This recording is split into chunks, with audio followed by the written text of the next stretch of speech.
हमारे साथ केंद्रीय मंत्री गजेंद्र सिंह शेखावत हैं, जिन्होंने कन्हैया के परिवार से मुलाकात की, ईश्वर के परिवार से मुलाकात की। सर, मेरा पहला सवाल ये है कि कन्हैया के परिवार वालों का कहना है कि कई बार शिकायत दी पुलिस को, कई बार जाकर गुहार लगाई सीनियर अफसरों से, लेकिन कोई एक्शन नहीं लिया। नतीजा हिंदुस्तान के सामने। देखिए, दुर्भाग्यपूर्ण है। इस विषय को पूरा सीक्वेंस में अगर समझें, एक व्यक्ति से अनायास हो जाती है या कोई दूसरा करता है दुर्भावनापूर्वक, अभी इस बात की जांच होने बाकी है। एक पोस्ट को रीट्वीट या रीशेयर कर दिया जाता है, सुनियोजित रूप से उसकी शिकायत भी की जाती है या करवाई जाती है, पुलिस तुरंत कार्रवाई करती है और उसे पकड़ करके जेल में के सीखचों के पीछे बंद किया जाता है। 24 घंटे बाद में उसका बॉन्ड भर के जमानत पर उसको रिहा किया जाता है। और जब उसी आदमी को जान से मार देने की धमकियां शुरू हो जाती है, तब उसके ऊपर दबाव बनाया जाता है कि अपनी दुकान के बाहर सीसीटीवी कैमरा लगाओ। कैमरा लगाने के बाद में भी जब धमकियां आती रहती है, तब फिर दबाव बनाया जाता है कि तुम समझौता कर लो, और उसी से माफ़ीनामा लिखवाया जाता है। जब समझौता भी कराने के बाद में भी धमकियां आती रहती है, तो तीसरी बार देने के बाद में उसे झूठा दिलासा दिया जाता है कि ठीक है, कुछ होगा तो हमें बताना, we are a phone call away. और उसके बाद में इतनी बड़ी घटना घट जाती है, तो निश्चित रूप से बहुत सारे प्रश्न खड़े होते हैं। और वो प्रश्न है कि ऐसे मानसिकता को पनपने देने के लिए संरक्षण कौन देता है? किस दबाव में पुलिस इस तरह का भेदभावपूर्वक तुष्टिकरण पूर्वक आचरण और व्यवहार करती है? किसके दबाव में पुलिस और प्रशासन इस तरह की गलती करने के लिए मजबूर होते हैं? और इन सब की जांच होकर के समग्र रूप से जो है हॉलिस्टिक जांच होकर के ऐसे सारे दोषियों के खिलाफ में कार्रवाई होनी चाहिए। घटना केवल इतना ही नहीं है कि एक व्यक्ति की नृशंस हत्या कर दी गई जिससे देश स्तब्ध हुआ। देश, प्रदेश, शहर और समाज वो इसलिए दुखी और पीड़ित हैं, इसलिए उद्वेलित हैं कि इस तरह की मानसिकता कि व्यक्ति पाकिस्तान जाता है, ट्रेनिंग लेकर के आता है, 45 दिन तक वहाँ रह कर के आता है, अपनी मोटरसाइकिल का नंबर 2611 लगता है, 5,000 रुपये खर्च करके लेता है, इस तरह का नेटवर्क बिल्डिंग करता है, ये सब और धमकी भी देता है और इतनी बड़ी घटना को कारित भी कर देता है। और कारित करने के बाद में उसका महिमा मंडन करने के लिए बेखौफ होकर के वीडियो भी बना के डालता है, तो घटना को ग्लोरीफाई करने की कोशिश करता है। इस सब पूरे प्रकरण के समय में इंटेलिजेंस क्या कर रहा था? दूसरा प्रश्न ये उठता है कि अगर इंटेलिजेंस फेलियर हुआ, इतनी बड़ी घटना हुई, ऐसे तत्व शहर में काम कर रहे थे, उनको किसी तरह से संज्ञान में क्यों नहीं लिया जाता?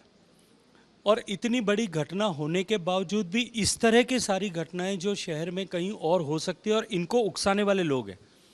तुलना कीजिए, एक तरफ जिसने सिर्फ अनजाने में पोस्ट डाल दी थी या उसके मोबाइल पर किसी और ने डाल दी थी, और दूसरी तरफ एक व्यक्ति बूंदी पे कचहरी के सामने खड़े होकर के कलेक्ट्रेट के सैकड़ों लोगों की उपस्थिति में सरेआम पुलिस की प्रेजेंस में ये भाषण देता है कि इस तरह की गुस्ताखी करने वालों की एक ही सजा है कि उनका धड़ सर से अलग कर दिया जाए, जबान काट दी जाए, हाथ काट दिए जाएं, पाँव काट दिए जाएं। उसके ऊपर कोई कार्रवाई नहीं होती। सिर्फ एक खाना पूर्ति के लिए मुकदमा दर्ज किया जाता, उसको गिरफ्तार भी नहीं किया जाता। दबाव पड़ने पर, बार बार ट्वीट करने पर, मीडिया का दबाव बढ़ने पर, मीडिया के कारण से द्वारा दबाव बढ़ने पर गिरफ्तार किया जाता है। जिस तरह से एक दूल्हा बारात में जाता है, उस तरह से गिरफ्तार करके ले जाया जाता है, और वापस बाद में जो है अगले दिन 24 घंटे में सहसम्मान घर पे छोड़ करके आया जाता है। जांच का विषय ये भी होना चाहिए था कि उस उद्वेलन के कारण से जो भड़काने की कोशिश उन्होंने की है, उसके कारण से कितने गौस मोहम्मद और कितने रियाज के हौसले खुले होंगे प्रदेश में, उनके खिलाफ क्या कार्रवाई की गई है, इन सब को जो है, ये सब प्रश्न है। इन प्रश्न के उत्तर निश्चित रूप से वर्तमान सरकार और उसके मुखिया को देखने भी चाहिए, खोजने भी चाहिए। इसमें राजनीति करके, राजनीतिक लाभ के लिए, वोट बैंक की राजनीति के लिए इस पर पर्दा डालने का प्रयास करना और ऐसी ताकतों को प्रश्रय देना, इसके लिए शायद समाज आने वाले समय में कभी उनके लिए उन्हें माफ़ नहीं कर पाएगा। मेरा एक सवाल है सर, गृह विभाग अशोक गहलोत के पास है और यहाँ पर उदयपुर में अब तक 5 से 6 अधिकारी सस्पेंड हो चुके हैं। पुलिस उनके पास है और शिकायत पुलिस से की गई, तो क्या जवाबदेही सीएम की भी है कि या नहीं है? देखिए, जवाबदेही से सीएम निश्चित कभी भी उर्रे नहीं हो सकते। एक मुख्यमंत्री होने के नाते, प्रदेश का पॉलिटिकल लीडर होने के नाते, एडमिनिस्ट्रेटिव हेड होने के नाते उनकी जिम्मेदारी है और साथ साथ में गृह मंत्री होने के नाते दोहरी जिम्मेदारी है। लेकिन दोहरी जिम्मेदारी का निर्वहन करते हुए उन्होंने किया क्या? पहले लीपापोती करने के लिए ये कहा कि मोदी जी इस पर स्टेटमेंट दें। जब दबाव बढ़ा, आलोचना हुई, लोग थूकने लगे, तब ये एक जो है आनन फानन में एक एएसआई को बलि का बकरा बनाने की कोशिश की गई। उसके बाद में जब हकीकत सामने आने लगी, लोगों का आक्रोश देखा, तब डर के मारे 4-5 पुलिस वालों को सस्पेंड करके आपने अपने कर्तव्यों की इतिश्री कर ली। केवल इससे अपने कर्तव्यों की इतिश्री नहीं हो सकती।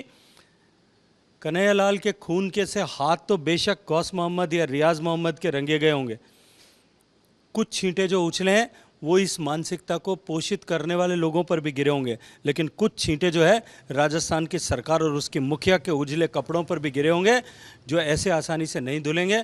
चुनाव जब आएंगे तो वो खून के छींटे देख करके लोग अपना निर्णय उस समय करेंगे। एक पैटर्न सा ये चल चुका है, अमरावती में भी ऐसी ही घटना हो गई है सर। देखिए, अमरावती में इसी तरह की घटना हुई है, और जैसा मैंने कहा कि बूंदी के जिस तथाकथित धर्मगुरु ने जो बात कही है, इस तरह की बातें ये तो सामने जो है लोगों के बीच में कही है, पब्लिक प्लेस पर कही है, पर ऐसी बातें और कितने लोग कहाँ कहाँ कह करके ऐसी मानसिकता के लोगों के साथ में लोगों को भड़काने की कोशिश कर रहे हैं, लोगों को इस तरह के अपराध कारित करने के लिए गुमराह कर रहे हैं। उन सब की जांच की जानी चाहिए, चाहे वो अमरावती में हो, चाहे वो करौली में हो, चाहे वो उदयपुर में हो, चाहे और देश में कहीं भी हो, चाहे केरल में हो, चाहे आसाम में हो। उत्तर प्रदेश में पहले इस तरह की घटनाएं होती थी, लेकिन जिस दिन से प्रशासन की कुर्सी पर वहाँ योगी आदित्यनाथ जी बैठे हैं और उन्होंने खुलेआम इस तरह का तुष्टीकरण नहीं करने होने देंगे, ये जिस दिन से उन्होंने आचरण और व्यवहार में और शब्द और कृति दोनों में स्पष्ट करना शुरू किया है, केवल शब्दों के मरहम से काम नहीं चलता। आप शब्दों के मरहम लगाने की कोशिश करो, अंदर से विष बेल को जो है पानी देने का काम करो, तब नहीं हो सकता। आपकी वचन और कृति दोनों अगर एक होंगी तो ही ऐसी समस्याओं का समाधान हो सकेगा। वहाँ जिस तरह से समाधान हुआ है, यहाँ भी उसी तरह की कार्रवाई करने की आवश्यकता है, उसी तरह की सोच के साथ में कार्रवाई करने की आवश्यकता है। आखिरी सवाल मेरा, इंडिया टुडे की आज तक की एसआईटी ने एक जांच की जिसमें ये पता चला कि जो रियाज है वो पाकिस्तानी हैंडलर के इशारे पर बीजेपी में घुसपैठ बनाने की कोशिश कर रहा था, जो एक सीरियस बात है। क्या इसकी भी जांच की मांग करेंगे आप? निश्चित रूप से जांच होनी चाहिए कि वो किस इरादे से, किस मानसिकता के साथ में इस तरह के काम कर रहा था।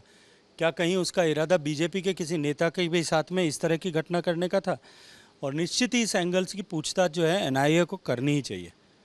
शुक्रिया हमसे बात करने के लिए गजेंद्र सिंह शेखावत, जिन्होंने कहा कि कन्हैयालाल की हत्या भले ही दूसरी मानसिकता, जिहादी मानसिकता के लोगों ने की है, लेकिन खून के कुछ छींटे जो है वो सरकार पर और सीएम पर भी पड़े हैं, जिनका जवाब आने वाले दिनों में देना ही होगा। कैमरामैन जिया के साथ अरविंद ओझा, उदयपुर, आज तक।